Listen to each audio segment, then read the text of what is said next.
So for the lower body, we're going to be looking at lunges as our dominant exercise. And I know in bodyweight circles, it's very popular for the squat to be the meat and potatoes of a program. But the reason why we're picking for the lunge is not so much for muscle and strength, but more of a functional capability. When we look at squats, a lot of times people say, oh yeah, squat, very functional, very natural movement. Children are doing this all the time, and cultures where people don't have chairs do it. But the fact of the matter is, in our modern society with chairs and stuff, we just don't squat very much. Yeah, we sit, but sitting is not squatting. Sitting is, we sit and all the muscles in the legs and everything just turn off because we're supported by the chair. The difference though is that even if we're fairly sedentary, we still walk to at least some degree. We're still climbing stairs, which involves not so much squatting, but stepping. And lunging is nothing more than an exaggerated step. So it's because of that idea why we're focusing on lunges as opposed to the squat. Key points for really good effective lunges. Lunges are all about control. To get started, I recommend starting off with a stationary lunge, or sometimes known as a split squat. Feet are roughly about shoulder and a half long in distance, and about shoulder width. We don't want to be doing this tightrope walking thing. Have some width to your lunge. The killer that we want to emphasize is weight distribution. Not necessarily front to back, but also side to side, rotationally as well, and where our weight is distributed on our feet. For the front foot, we want our weight always directed into the heel. If anything, we want to kind of push the heel into the ground with some force, kind of like I'm trying to kick myself backwards. With the back foot, we're doing the opposite, with the ball of the foot pushing into the ground like we're trying to move forwards. So what this does is it puts pressure inwards towards our pelvis. Just holding this position, you should feel quite a bit of tension in the quads, hamstrings, calves, all the muscles in the lower body. Another thing is, how deep do you go? I say, like with the dips, go as low as you comfortably can. A lot of times, you may feel a little bit of a tension in the ligaments in the back knee. That's not uncommon, and it does go away with time as these ligaments get stronger and tighter. So if you're more comfortable going halfway, go halfway. But ultimately, you'll be sinking down till your knee can lightly touch the ground or about an inch above. The thing we want to focus on is where your weight shifts as you go down.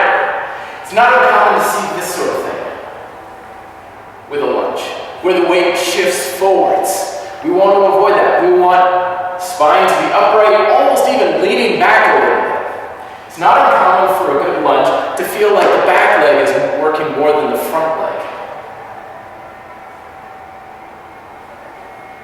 We want to pay attention to no side shifting in the hips or rotation.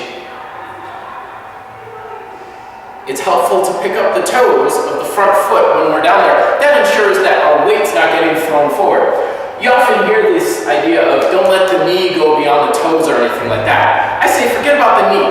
Keep the pressure on the heel. If the pressure's on the heel, your knee will naturally track where it's going to go.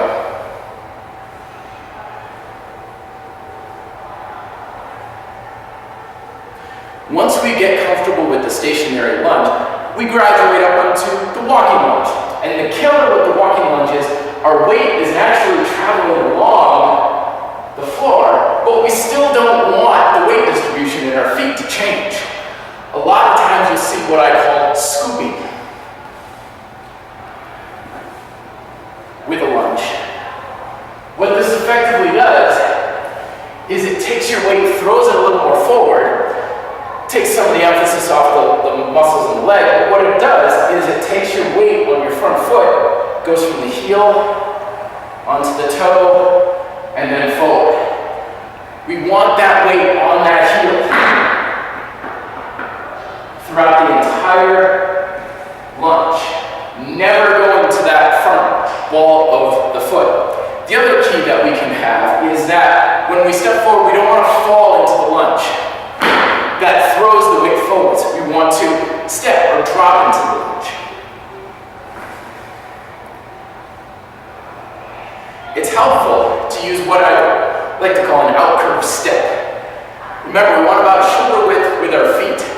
So if I'm lunging forwards and my weight is like this, you'll notice I tip slightly, and then when I step, everything kind of gets all wiggle-wobbly. In Taekwondo, we have what's known as an out-curve step, where we're coming from a neutral position or posture. Bring the foot in, real close. Now my hips are nice and level. My weight distribution is much more closely between the 2 feet, even though I don't have any weight on this foot. And as I step out, out-curve slightly. And that way, I'm still nice, balanced, and control.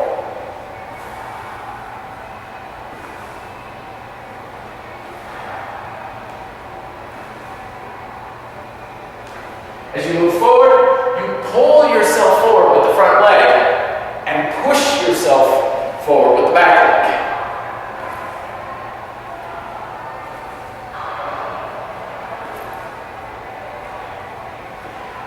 It's not uncommon to use extra weight. A little bit of extra weight goes a long way with the lunge. The kick is to not let the weight dictate where your weight distribution goes. You see this all the time. Where there's a swinging of the weight, especially with kettlebells. Same exact thing. No movement in the arms.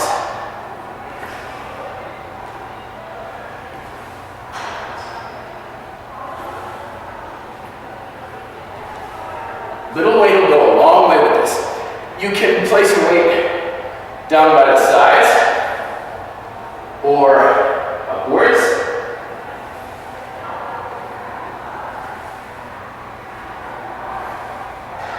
The higher the weight is, the more of a core conditioning workout it will be.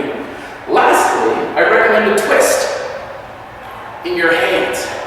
With plates, weight plates, not such a problem, but when you have dumbbells, the dumbbells kind of bang and swing against your legs as you're stepping.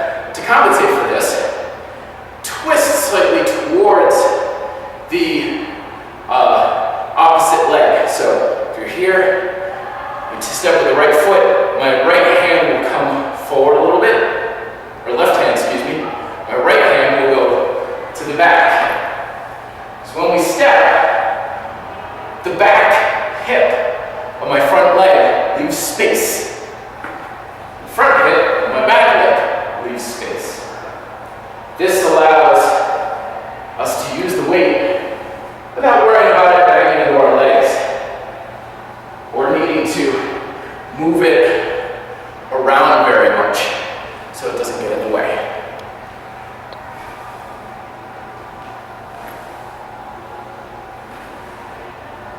Play around with the width, the distance of your length, and the speed at which you're lunging. Faster, slower, and distance, going for distance as well. Questions, Matt at thefitrebel.com. As always, till then be fit, live free.